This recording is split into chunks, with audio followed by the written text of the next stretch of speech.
नमस्कार, बहुत स्वागत आप सभी का। आप देख रहे हैं आपका प्रोग्राम कहानी कुर्सी की। मैं हूं सौरभ शर्मा, आपके साथ सीधे यहां दिल्ली के विजय चौक यानी संसद भवन के बाहर से लाइव आपका प्रोग्राम लेकर के। मेरे साथ सारे मेहमान आ चुके हैं, आमतौर पर स्टूडियो में आ चुके हैं बोलता हूं, आज यहां सेट पर आ चुके हैं। हर्षवर्धन त्रिपाठी जी, विनोद अग्निहोत्री जी, विजय त्रिवेदी जी, समीर चौगान के साथ बहुत स्वागत सर आपका। हाउस आज कल और आज जब शुरू हुआ है तो थोड़ी सी शांति लग रही है। थोड़ा भाषा को लेकर के या तमिलनाडु को जो लेकर के भाषा विवाद चल रहा है उस पर हंगामा हुआ, लेकिन मोटे तौर पर आप जैसा पहले सत्रों में हमने देखा है, पूरे विपक्ष को एकजुट करने वाला कोई एक मुद्दा हो ऐसा इस सत्र में नहीं लग रहा है। सबकी अपनी अलग अलग एजेंडे हैं। जैसे राहुल गांधी कल बात करना चाह रहे थे कि वोटर लिस्ट में फ्रॉड हो रहा है, वोटर लिस्ट में गलत नाम कैसे आ जाते हैं, ये डिस्क्रिपेंसी है कि अचानक लाखों लोगों का नाम जो है इलेक्शन से पहले जोड़ दिया जाता है। इस पर बात होनी चाहिए। इस पर उनको और दोनों का समर्थन मिला, लेकिन उनका कोर एजेंडा इस वक्त वोटर लिस्ट है, वोटर लिस्ट और voter I card. Mamata Banerjee का भी यही इशू है। इसके अगर आप तब डीएमके की बात करते हैं, वो इस वक्त पूरे तौर पर अगले साल होने वाले विधानसभा चुनाव को देखते हुए भाषाई विवाद को तूल दे रहे हैं और उनको साथ कांग्रेस पार्टी का उस लहजे में नहीं मिल रहा है जैसा वो शायद अपेक्षा करते हो। और यहीं से हम लोग आज की चर्चा की शुरुआत करेंगे कि विपक्ष खास तौर पर कांग्रेस पार्टी किस पशुपेश में है और पशुपेश में डालने वाले उनकी इंडिया गठबंधन के साथी ही हैं। अब अगर आप हिंदी थोपने का आरोप लगाएंगे केंद्र सरकार के ऊपर, तो उत्तर भारत की जितनी विपक्षी पार्टियां हैं वो इस मुद्दे पर क्या स्टैंड लें, ये उनके सामने सबसे बड़ा संकट है। आरजेडी क्या स्टैंड लेगी, बिहार में इलेक्शन होने वाला है, इस मुद्दे पर कैसे वो खड़ी हो जाए डीएमके के साथ कि भाई हिंदी को हम अपने प्रदेश में नहीं आने देंगे। समाजवादी पार्टी क्या स्टैंड लेगी इस मुद्दे पर, जबकि अब याद कीजिए कि स्टालिन साहब जो मुख्यमंत्री हैं, उन्होंने जितने भी वहाँ बड़े कार्यक्रमों में विपक्ष के दलों को बुलाया है, अखिलेश यादव उनमें से सबसे प्रमुख हुआ करते थे। लेकिन इस मुद्दे पर आप अखिलेश यादव की पूरी खामोशी देखेंगे। इनफैक्ट यूपी की विधानसभा के अंदर ये मुद्दा जयंत चौधरी ने उठाया कि हिंदी का अपमान किया जा रहा है, आरएलडी ने उठाया, एनडीए में है इस वक्त वो, लेकिन जो सूबे की सबसे बड़ी विपक्षी पार्टी है वो इस पर खामोश है। बिहार के इलेक्शन में भी इस मुद्दे को भारतीय जनता पार्टी तूल देगी। कांग्रेस पार्टी का द्वंद्व सबसे बड़ा है। कांग्रेस पार्टी अब या तो ये तय कर ले कि वो दक्षिण भारत की पार्टी है। जस्ट फॉर द रिकॉर्ड 99 सांसद जीत करके आए थे कांग्रेस पार्टी के 2024 के लोकसभा इलेक्शन में, उसमें से 42 दक्षिण भारतीय राज्यों में से थे। तो पिछले लोकसभा चुनाव की तुलना में उत्तर भारत में उसकी संख्या बढ़ी है, लेकिन अभी भी आधे सांसद उसके दक्षिण भारत से आते हैं। उसके पास राजस्थान में सांसद है, हरियाणा में सांसद है, बिहार में भी 2 सांसद है, बंगाल में 1 सांसद है, गुजरात में 1 सांसद है। लेकिन फिर भी आपको वो खनक नहीं दिखाई दे रही होगी इस वक्त कांग्रेस पार्टी की उस आवाज़ में। कल जब हंगामा हुआ हाउस के अंदर, उसमें भाषा के विवाद को लेकर के साथ नहीं दिया था कांग्रेस पार्टी ने हंगामे में डीएमके के सांसदों का। वो जब शिक्षा मंत्री ने अपने बयान में कोई ऐसा शब्द इस्तेमाल कर दिया, उन्होंने असभ्य शब्द इस्तेमाल कर दिया था, उस शब्द को लेकर हंगामा हुआ। वो बयान वापस भी लेना पड़ा धर्मेंद्र प्रधान को। उस मुद्दे पर जो वॉकआउट हुआ और हंगामा हुआ, उसमें कांग्रेस पार्टी और बाकी दल शामिल हो गए थे। लेकिन इस मुद्दे पर, भाषा के मुद्दे पर, हिंदी के मुद्दे पर कांग्रेस पार्टी अभी भी अपने आप को फिक्स में पा रही है, समझ नहीं पा रही है कि आखिर वो क्या स्टैंड ले। मैं आपको इसके उदाहरण के लिए 2-3 बयान सुनाता हूँ। जैसे आज डीएमके ने मुद्दा पोस्टर वगैरह लेकर के खूब बड़े तौर पर फिर उठाया। कनिमोनी की बाइट आपको सुनाऊंगा, बयान सुनाऊंगा उनका। निशिकांत दुबे भारतीय जनता पार्टी की तरफ से, कल धर्मेंद्र प्रधान और निशिकांत दुबे, ये 2 लोग थे जो बोले, मंत्री होने के नाते धर्मेंद्र प्रधान और उसके बाद निशिकांत दुबे। कार्ति चिदम्बरम जो कांग्रेस पार्टी के सांसद हैं, उन्होंने कल भी कहा और आज फिर उस बात को दोहराया कि तमिलनाडु में 2 भाषाएं बहुत हैं बच्चों को पढ़ाने के लिए स्कूल में, अंग्रेजी और तमिल। मैंने भी वो 2 ही भाषाएं पढ़ी और मैं अपने जीवन में ठीक ठाक कर रहा हूँ। हमें तीसरी भाषा की जरूरत है ही नहीं। तो क्या ये अपनी पार्टी को मुसीबत में डालने वाला बयान दे रहे हैं? इसकी बात आप तीनों बयान सुन लीजिए, फिर करते हैं। Because the union government has not released funds, saying that unless the Tamil Nadu government agrees to sign the NEP and the 3-language policy, funds more than 2,000 crores will not be released to our children. The minister today called our government, our people and the parliamentarians from Tamil Nadu liars. And not only that, he has hurt the feelings of all of us. DMK party केवल भावना भड़काने का काम कर रही है कि तमिल सबसे पुरानी भाषा है, लेकिन संस्कृत उससे भी ज्यादा पुरानी भाषा है। और पूरे देश भर में किसी भी मंदिर में चले जाइए, तमिल के मंदिर में चले जाइए, तेलुगु के मंदिर में चले जाइए, कन्नड़ के मंदिर में चले जाइए, सभी जगह संस्कृत में ही पूजा होता है। चुनाव हारने के डर से ये न्यू एजुकेशन पॉलिसी का विरोध कर रहे हैं, चुनाव हारने के डर से ये डिलिमिटेशन का विरोध कर रहे हैं, ये देश के ताने बाने को तोड़ना चाहती है, धन्यवाद, अंग्रेजों धन्यवाद के पंडित सर। अंग्रेजी को लागू करना चाहती है। But Tamil Nadu is very clear. We are very clear that our two-language curriculum serves us very well. Tamil preserves our identity and is our mother tongue. And English is our link language to the world of commerce and science. And we are very well served with that. We don't need a third compulsory language thrust upon us. And there is complete political unanimity and societal unanimity in Tamil Nadu about the fact that we do not need a third language in Tamil Nadu. Karti Chidambaram वही भाषा बोल रहे हैं जो DMK बोलती है इस मुद्दे पर। लेकिन उत्तर भारत की किसी कांग्रेस के नेता के मुंह से आप ऐसा बयान नहीं सुन रहे हैं। तो कांग्रेस की परेशानी क्या है इस पूरे द्वंद्व में? हर्षवर्धन जी, मुझे लगता है कांग्रेस की परेशानी ही परेशानी है और इस भाषा विवाद को बड़ा दुर्भाग्यपूर्ण है कि कार्ति चिदम्बरम ये कह रहे हैं कि हम दो भाषाओं में ही हमारा काम चला लेंगे। इस देश के लोगों को सुनना चाहिए कि एक भारतीय व्यक्ति विदेशी भाषा को, और मैं इसीलिए कहता हूँ ना, कांग्रेस के डीएनए में वो अंग्रेजी की जो गुलामियत है वो ये भी भूल जाते हैं कि 1960 में जो सबसे बड़ा आंदोलन चला था हिंदी विरोध का, उसका अगर किसी एक पार्टी को सर्वाधिक खामियाजा भुगतना पड़ा तो वो पार्टी थी कांग्रेस पार्टी, जिसको द्रविड़ियन राजनीति ने आउट कर दिया। 1967 से आज तक कांग्रेस पिछलग्गू बनकर रह गई। अब अगर उसके बाद भी उनका सांसद इस तरह से बात करे, उनके नेता इस तरह से बात करें तो दुर्भाग्यपूर्ण। अब आप ये बताइए, क्या उड़िया लोग कभी ये बात करते हैं? क्या कन्नड़ लोग कभी ये बात करते हैं? इवन क्या मलयाली लोग ये कभी बात करते हैं? कोई ये बात नहीं करता है देश में, क्योंकि सबको पता है कि भारतीय भाषाएं, चाहे उसमें हिंदी हो, संस्कृत हो, दूसरी भारतीय भाषाएं, वो सब एक दूसरे के साथ मिली है, उनके शब्दों को लेकर भाषा बनी है। अलग अलग क्षेत्र में एक कोई भाषा बोली जाती है। इसीलिए ये कहा गया था कि संपर्क भाषा के तौर पर हिंदी है, जिसे राजभाषा बना दिया जाना चाहिए। दुर्भाग्य हमारे देश की राजनीति का कि उसको हम देश की राजभाषा नहीं बना पाए। संपर्क भाषा तो यूं ही है, आप कोई भी तमिलनाडु से आएगा तो वो इसी भाषा में बात करता है। यहां तक कि वहां के बच्चों को अंग्रेजी भी उस तरह से नहीं आती है। और धर्मेंद्र प्रधान ने जो पूछा उसका जवाब क्यों नहीं दे रहे हैं? जो आपके साथ इंटरव्यू में भी कहा था कि 90% जो तमिल थे वो कैसे 50% रह गए, इंग्लिश मीडियम में क्यों शिफ्ट कर गए? तो ये सवाल पूछा जाना चाहिए। ये पूरी तरह से तमिल राजनीति में प्रासंगिक बने रहने की द्रविड़ियन कोशिश है। कांग्रेस फंस गई। एक फैक्ट और आया है इसमें, जो आपने भी बताया, वो धर्मेंद्र प्रधान ने मुझे इंटरव्यू में भी कहा था कि एक वक्त था कि हायर सेकेंडरी में 90% बच्चे तमिल लेते थे, तमिल पढ़ते थे। आज वो संख्या 50% रह गई है। पिछले 50 वर्षों की बात मैं कर रहा हूँ। आज एक और डेटा आया है, उस डेटा के मुताबिक देश में साक्षरता के मामले में हम समझते हैं तमिलनाडु बहुत आगे है, केरल बहुत आगे, केरल वाकई आगे है। और तमिलनाडु में बच्चे क्या पढ़ रहे हैं, क्या समझ रहे हैं, वो डेटा ये बताता है। सरकारी स्कूलों में पढ़ने वाले बच्चों के बीच सर्वे हुआ, तीसरी क्लास का बच्चा दूसरी क्लास की टेक्स्ट बुक पढ़ पाता है कि नहीं। सिंपल, तीसरी क्लास का बच्चा दूसरी क्लास की टेक्स्ट बुक पढ़ पाता है कि नहीं। हर राज्य में ये सर्वे किया गया और उसमें सबसे न्यूनतम परसेंटेज तमिलनाडु की है, 4.8%।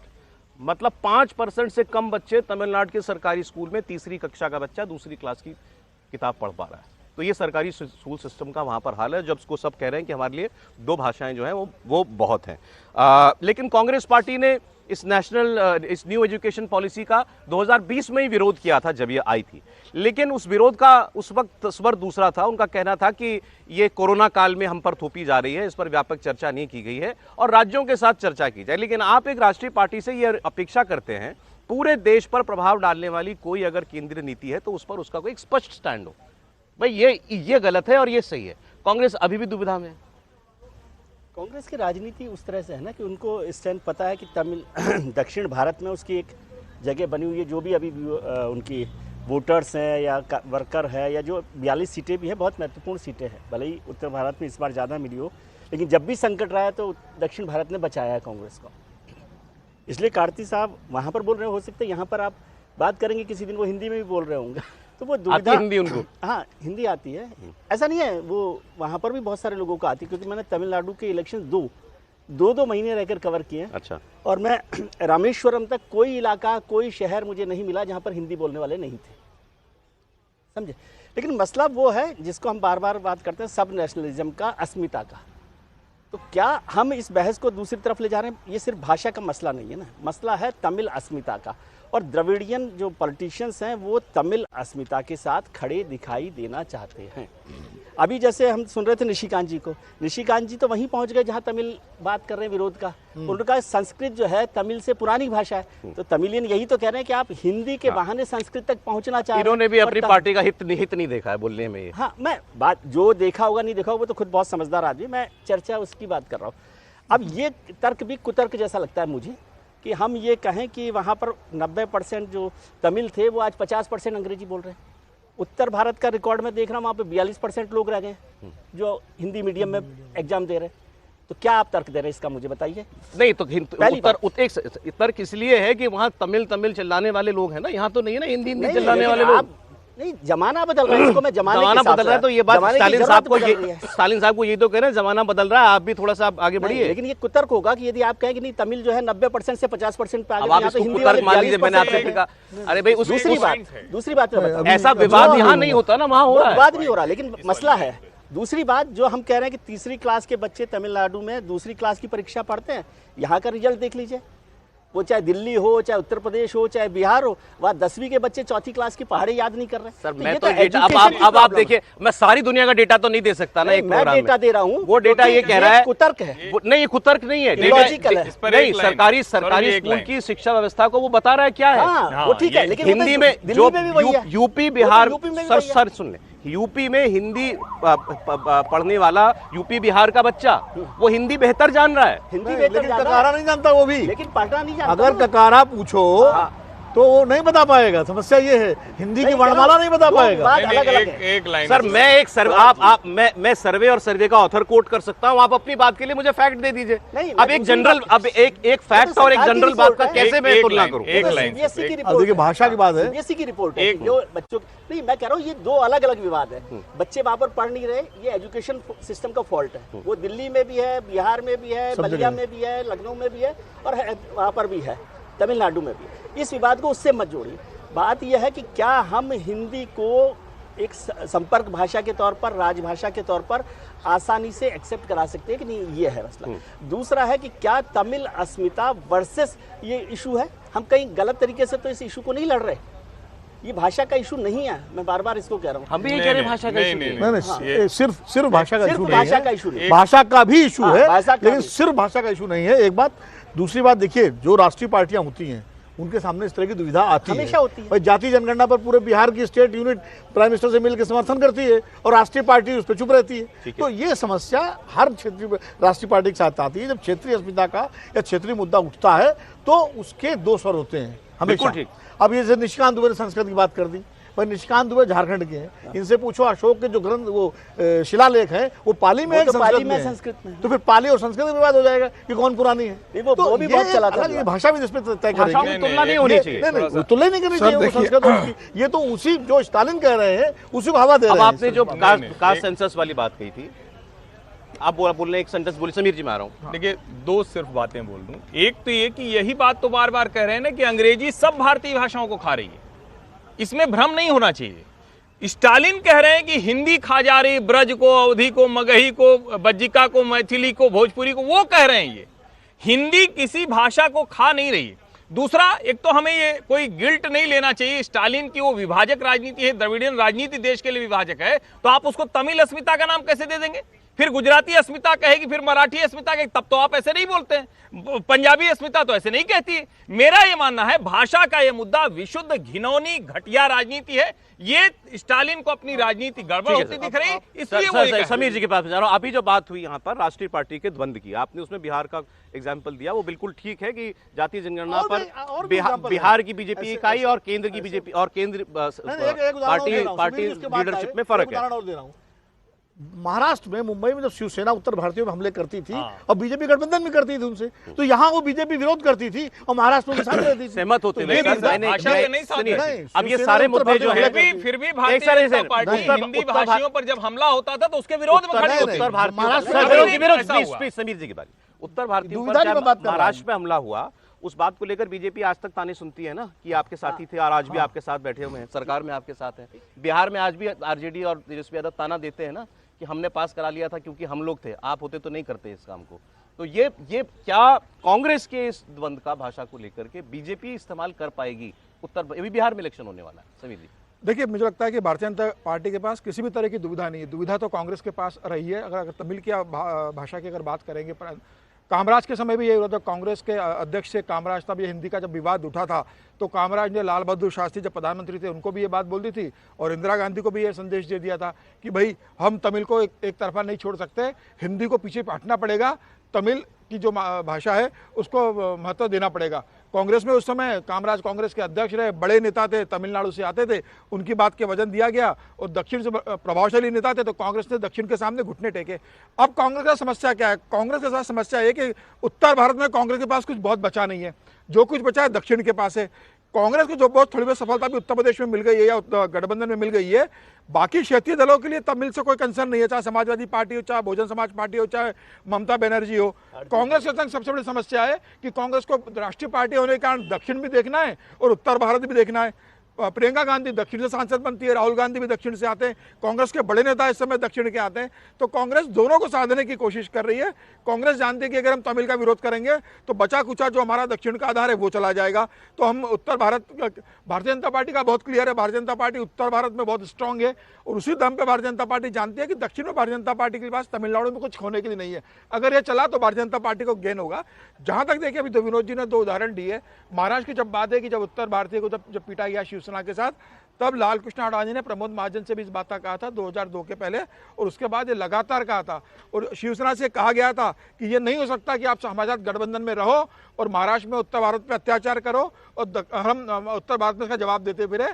आपको ये बंद करना पड़ेगा। बाला साहेब ठाकरे ने कहा था उस समय, क्योंकि भारतीय जनता पार्टी का चुनाव चिन्ह कमल का फूल है, तो बोले कि भाई कमलाबाई, भारतीय जनता पार्टी कमलाबाई बोलते थे भारतीय जनता पार्टी को गुस्से में, तो बोले कि कमलाबाई तो उत्तर भारत में तो पार्टी बन गई है, अब यहाँ भी हमें बताएगी कैसे राजनीति करना है। तो भारतीय जनता पार्टी ने बहुत स्पष्ट कहा था कि अगर ये लगातार चलता रहा तो हमें आपसे गठबंधन में विचार करना पड़ेगा। उसके बाद शिवसेना ने अपना काफ़ी स्टैंड बदला, फिर राज ठाकरे अलग हुए, उन्होंने अपनी अलग राजनीति की। जहाँ तक बिहार के जातीय जनगणना की बात है कि जिसमें तेजस्वी और नीतीश कुमार एक थे, प्रधानमंत्री मोदी से जब वो मिलने आए थे, मोदी ने बहुत स्पष्ट कहा था भाई ये राज्य का मामला है, अगर आप चाहते हो तो आप करा लो, केंद्र इसका उचित समय आने पर निर्णय लेगा, आपको अगर लगता है तो आप कराइए। प्रदेश ने करवाया, प्रदेश ने जारी किया, भारतीय जनता पार्टी ने प्रदेश में समर्थन दिया, केंद्र में भारतीय जनता पार्टी को उस पर निर्णय लेना है। तो भारतीय जनता पार्टी को इस मामले को लेकर किसी भी तरह की दुविधा नहीं है। दुविधा कांग्रेस के पास खोने के लिए कुछ नहीं है, नहीं है। भारतीय उत्तर भारत में उसको फायदा ही हो सकता है, बिल्कुल फायदा ही होना भारतीय जनता पार्टी है। आप इसको समझिए ना, आप महाराष्ट्र में जूनियर पार्टनर थे, फिर भी आपने हिम्मत दिखाई और आप शिवसेना को वहां ले आए। कांग्रेस पार्टी सीनियर पार्टी थी, कांग्रेस पार्टी तमिलनाडु की सबसे बड़ी पार्टी थी, सत्ताधारी पार्टी थी। आप दोनों का अंतर समझिए। कांग्रेस ने समझौते किए देश की अस्मिता के साथ, आप जिस तमिल इसको भी समझना पड़ेगा। भारतीय जनता पार्टी साहस के साथ लड़ती, जिसका नुकसान हुआ, जिसको पंजाबी विरोधी, मराठी विरोधी, अब गुजराती विरोधी नहीं कह पाए, नहीं तो वो भी विरोधी कहते। मेरा ये मानना है देश की किसी भी राजनीतिक दल को भारतीय भाषाओं का सम्मान सबका एक बराबर होना चाहिए। ये नहीं चलेगा कि कोई तमिल के नाम पर कहेगा ना ना हमारी भाषा सब लोग प्रिंसिपल की आप कह रहे हैं बीजेपी के एक प्रिंसिपल स्टैंड है भाजपा का, और वो लगा कांग्रेस का क्या प्रिंसिपल है इसमें? कोई भारतीय जनता पार्टी समय के अनुसार अपने को कैसे बदलती है, इससे अनेक उदाहरण है, समझे। खाली यही नहीं है, जीएसटी का विरोध करते करते जीएसटी कर लिया, आधार का विरोध करते करते आधार कर लिया। आज वो डिक्टेटिंग पोजीशन पे है, कांग्रेस डिक्टेटिंग पोजीशन पे नहीं है। बहुत सारी परिस्थितियां निर्भर करती हैं किसी पार्टी की नीति तय करने में। और जिस समय की बात कर रहे हैं हमारे समीर जी, उस वक्त लालकृष्ण आडवाणी और अटल बिहारी वाजपेयी देश की सत्ता में थे, वो डिक्टेट कर सकते थे शिवसेना को। आज कांग्रेस तमिलनाडु में डिक्टेट नहीं कर सकती क्योंकि जूनियर पार्टनर है वहां पर, एक बात। दूसरी बात ये है कि ये कहना है कांग्रेस ने देश की अस्मिता के साथ समझौता किया, ये तो बहुत ज्यादा मतलब अतिरेक है। किसी तमिल अस्मिता वाला अतिरेक नहीं है। तमिल अस्मिता क्या देश के, तमिल क्या विदेश की भाषा है क्या? इसीलिए तो मैं कह रहा हूं, तो इसलिए भारतीय भाषाएं हैं, यही समझना पड़ेगा। बोलने दीजिए ना, आप बोलिए। दिक्कत ये कि आप ज्यादा बोल लेते हैं। अच्छा बोलिए। देखिए, तमिल, कन्नड़, मलयालम, बंगला, मराठी सारी देश की भाषाएं हैं। ये बहुत संवेदनशील मुद्दा है, ये बाहें चढ़ा करके नहीं हल हो सकता। इसका प्रयास कई बार हो चुका है और अगर आप बाहें चढ़ाकर हल करने की कोशिश करेंगे तो इसका रिपरकशन होगा और नुकसान होगा। सर अच्छा वो आपने बात कह दी, एक मौका सर, एक बात ये इंपॉर्टेंट है सर, ये इंपॉर्टेंट है। स्टालिन चढ़ाए या केंद्र चढ़ाए? नहीं, अगर ये आपने मुझे एक मौका दीजिए कि एक बार फिर से इस पूरे विवाद का जो फैक्ट है वो सामने रख दिया जाए। क्या हिंदी कंपलसरी की जा रही है? नहीं की जा रही। कोई भाषा कंपलसरी की जा रही है? नहीं। क्या कहा जा रहा है? 3 भाषाएं पढ़ाओ जिसमें से 2 भारतीय भाषाएं हो, इतनी बात है। भाई, तीन अब इसमें भाषा- कौन सी अस्मिता खतरे में आ रही है त्रिभाषा सर? फार्मूला वो पढ़वा लें, कन्नड़ पढ़वा लें, उड़िया पढ़वा लें, कुछ पढ़वा लें। पढ़ाइए आप। त्रिभाषा फार्मूला के तो मैं शुरू से समर्थक हूँ। मेरी तो फिर आप समर्थन इसका कीजिए ना। भाई हम तो यार दूसरा समर्थन विनोद जी के अरे इसमें मैं करो तमिल अस्मिता कहाँ से आ गई बीच में? अग्निहोत्री के भाई समर्थन तमिल से अस्मिता काम ऐसे ही आती है जैसे मोदी जब मुख्यमंत्री तो गुजरात अस्मिता आ जाती थी बीच में। विधानसभा चुनाव का मुद्दा है, बस बेसिक बात ये है। तब क्या तत्कालीन ठीक है। क्या तत्कालीन ये केंद्र ठीक सरकार है। तत्कालीन केंद्र विधानसभा चुनाव के लिए एक मुद्दा है। बिल्कुल हाँ, तत्कालीन मैं केंद्र भी सरकार वही क्या बात गुजरात कर के खिलाफ थी? नहीं तो फिर हमको कहना चाहिए ना लेकिन- कि भाई इसके पीछे कोई जब ना इसके पीछे अभी- ना कोई ओवरऑल लॉजिक है, कुछ नहीं। इसके पीछे कोई अस्मिता का कार्ड नहीं है, कुछ नहीं है। विधानसभा चुनाव है, मैं कह रहा नहीं, वो हूँ अस्मिता विधानसभा चुनाव से उनको जुड़ी भाई हुई है ना, बंगाल इसलिए मैं- तो और मैं तृणमूल दूसरी बात कांग्रेस कह जो रहा हूँ, है एक बात कह रहा सौरभ, हूँ। अब कल- तृणमूल सर, कांग्रेस एक- एक कल- अभी कल- आएगा चुनाव तो तृणमूल कांग्रेस बंगाल अस्मिता की बात करेगी। कल शिक्षा मंत्री के जो शब्द एक्सपंज हुए अंदर पार्लियामेंट, उस पर हम लोग बात करें। उन्होंने असभ्य का नहीं कहना चाहिए था।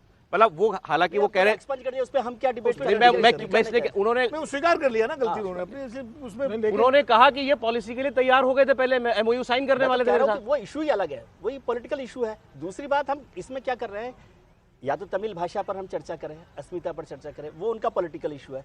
कांग्रेस उसमें जुड़ी है, कांग्रेस का फायदा है नुकसान है, ये अलग इशू है, वो कांग्रेस का एक पॉलिटिकल इशू है। और सारी जो नेशनल पार्टीज होती है उनका ये कंफ्यूजन द्वंद्व हमेशा बना रहता है। और जो रीजनल पार्टीज होती है, गुजरात में गुजरात अस्मिता की बात नरेंद्र मोदी हमेशा करते रहे। और गुजरात में क्या परेशानी है कि क्षेत्रीय पार्टी कोई नहीं है। जब क्षेत्रीय पार्टी होती है, जैसे महाराष्ट्र में क्षेत्रीय पार्टी है शिवसेना, तो वो मराठी की बात करती है ना, मराठी अस्मिता की। ऐसी तमिलनाडु में, और तमिलनाडु जो सब नेशनलिज्म पर, आप तमिलनाडु जाकर देखिए, उनके लोगों की भावना को भी समझिए। यदि केवल चुनाव का इशू होता तो वो जीतते क्यों? इसका मतलब लोग उसके साथ खड़े हैं ना, बिना लोगों के खड़े थोड़ी होता है कि किसी का।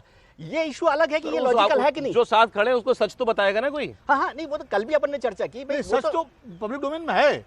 वो तो सच जो है सच में तो कोई शिक्षा बात मंत्री ही नहीं बता है। रहे हैं, हम भी बता रहे हैं, ये आप कोई भी बता कई रहे दिना की हैं। तो कंपलसरी पब्लिक डोमेन में है, है। जो त्रिभाषा फार्मूला है उसके भी कोई खिलाफ नहीं है। लेकिन वहां पर लोग खड़े हुए, पॉलिटिकल पार्टीज कैसे खड़ी होती है, जब उनके साथ लोग खड़े हो ना, केवल उनके एजेंडा से थोड़ी। चलिए अच्छा, आप ही की बात से करता हूँ। बीजेपी नहीं लड़ती चुनाव क्या तमिलनाडु में?